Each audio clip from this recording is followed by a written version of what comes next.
He fell back, dead.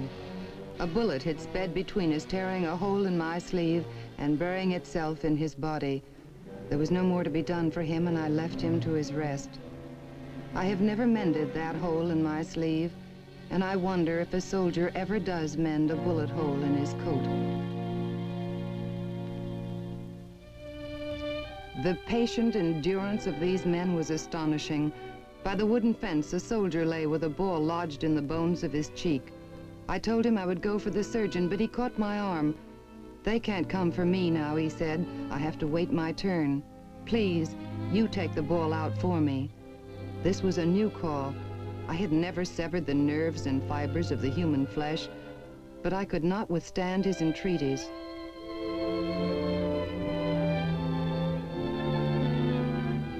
Nearby lay a sergeant from Illinois with a bullet directly through both his legs.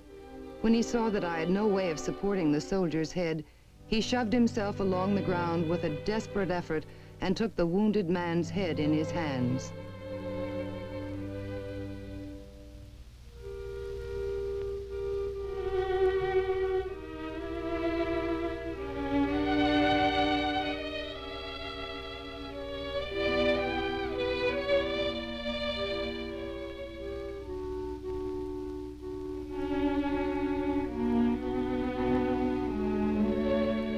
I do not think a surgeon would have pronounced it a scientific operation.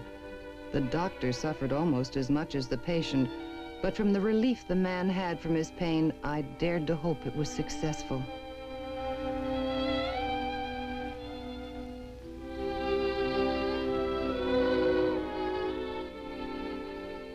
Three times that day the ground was contested, lost, and won, and each time it brought hundreds of wounded from the field to our crowded ground.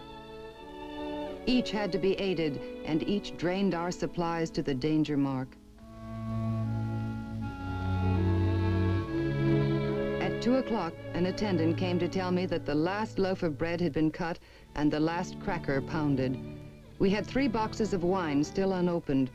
What should they do? Open the wine and give them that, I said, and God help us. The next instant brought a shout from Sergeant Fields, who had opened the first box. Of 12 boxes of wine which we carried, the first 9 were packed in sawdust. These last 3, when all else was gone, were found to be packed in Indian corn meal.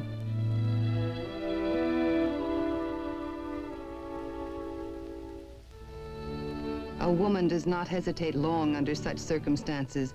There was a fireplace in the spring house. Kettles were picked up and set over the fire, and as quickly as I tell it, I was mixing water and meal for gruel. All the day, my men carried buckets of hot gruel for miles down the line to the wounded and dying where they fell. Food was given both north and south alike, recognizing the need, not the uniform.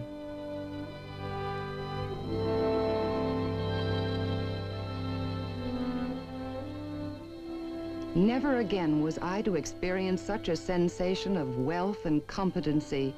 We fed hundreds that day. For many, it was the first meal since the guns of battle exploded that morning. For many, it provided the will and the strength to endure their pain.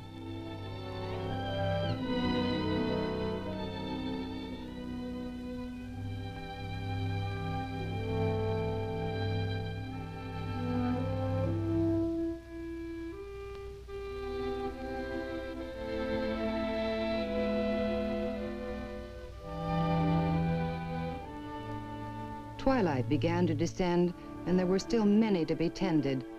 For the first time since I arrived, I saw Dr. Dunn stop work and stand alone in the darkness. "You look tired, Doctor," I said. Yes, he was tired. Tired of neglect and heartlessness. Here were hundreds of men to be operated on, and there was no light to work by. It was then that I called for the lanterns I had brought in the wagons. He looked at me, saying little, but his eyes reflected his gratitude.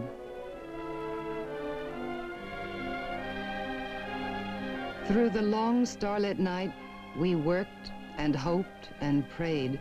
The lights were never snuffed and the tables were never empty.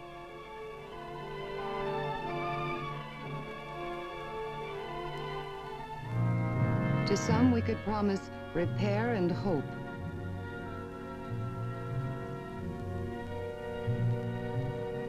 All we could give to others was a comfortable place to die.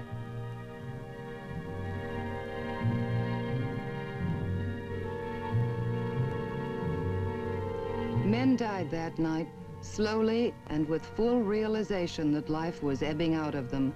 It was to be a Northern victory, but the victory was costly for both sides.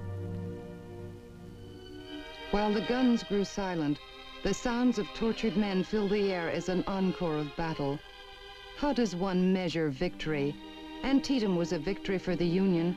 Her cannon remained on the field while the foe retreated across the river. The high tide of the Confederacy was turned back. The Emancipation Proclamation was born. But to me, the real victory, the real courage of that memorable day was the endurance of all the soldiers to the greatest physical agony and mental anguish, the greatest inhumanity that man can create for man. To them belongs the honor, the memory, the triumph of that day.